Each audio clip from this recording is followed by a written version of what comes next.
Le cancer du col utérin est le deuxième cancer gynécologique le plus fréquent au Maroc. Il est principalement causé par une infection virale, le papillomavirus humain ou l'HPV, qui représente le facteur de risque principal pour le développement de ce type de cancer. La vaccination contre l'HPV constitue une stratégie primaire efficace pour réduire le risque de l'infection et par conséquent celui de développer un cancer du col. Le diagnostic de ce cancer repose sur une approche clinique endoscopique et histologique. Un diagnostic précoce permet de proposer des traitements plus efficaces et améliore considérablement les chances de guérison.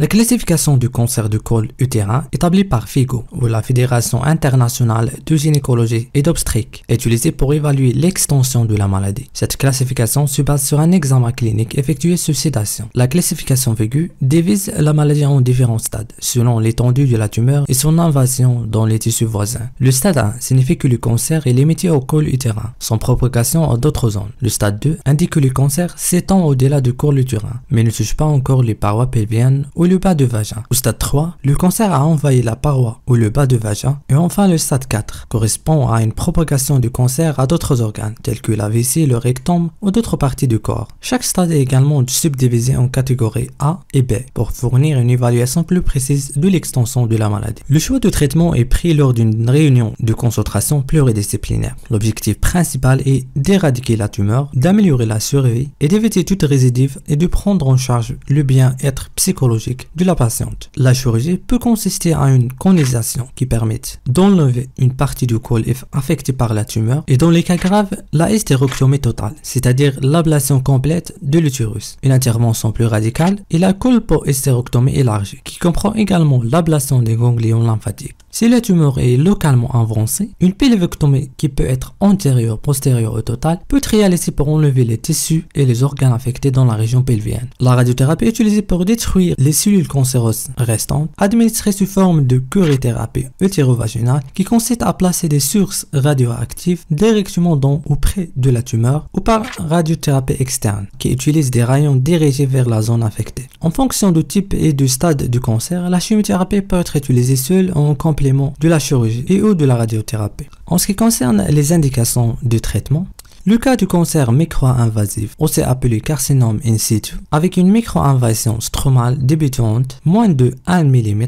peut être traité de manière conservatrice par conisation. Une procédure permet d'enlever uniquement la zone infectée. Pour le stade 1A, selon le contexte clinique, différentes options peuvent être envisagées. La conisation pour les femmes jeunes et nullipares, c'est-à-dire n'ayant pas eu d'enfants et qui souhaitent conserver leur fertilité. L'hystérectomie totale avec ou sans annexectomie pour les patients de plus de 45 ans, afin de prévenir toute récidive. Dans les cas de stade 1 à 2, où l'invasion est plus profonde mais localisée, le traitement recommandé est la colpo-hystérectomie élargie, appelée WERTEM, accompagnée d'une lymphoadénectomie pelvienne pour retirer les ganglions lymphatiques pouvant contenir des cellules cancéreuses.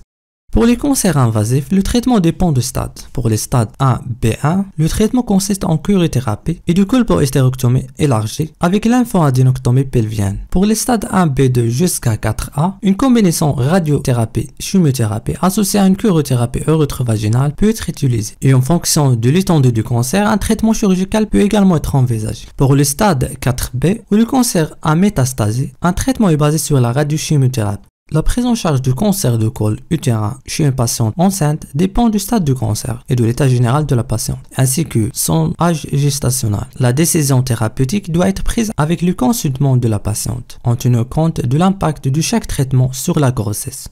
Après le traitement, la surveillance permet de détecter tôt toute récidive ou complication. La surveillance péropératoire pour surveiller les risques hémorragiques ainsi que les lésions urétérales ou digestives qui peuvent survenir pendant la chirurgie. La surveillance post-opératoire doit porter sur les troubles fonctionnels urinaires qui peuvent en résulter de l'intervention ainsi que sur les complications thromboemboliques souvent liées à la chirurgie et à l'immobilisation. Le rythme de surveillance est le suivant: tous les 3 mois pendant les 2 premières années, puis tous les 6 mois pendant 3 ans et enfin de manière annuelle à partir de la 6e année. Finalement, le dépistage. Le dépistage du cancer du col utérin repose principalement sur le frottis cervico-utérin et elle est recommandée pour les femmes âgées de 25 à 65 ans. Après 2 frottis négatifs, espacés d'1 an, le dépistage peut être réalisé tous les 3 ans. En cas de frottis anormal, des investigations diagnostiques approfondies doivent être menées en fonction des résultats de la cytologie afin d'évaluer la présence d'une lésion précancéreuse ou d'une infection par l'HPV. La vaccination contre l'HPV repose sur 2 types principaux de vaccins.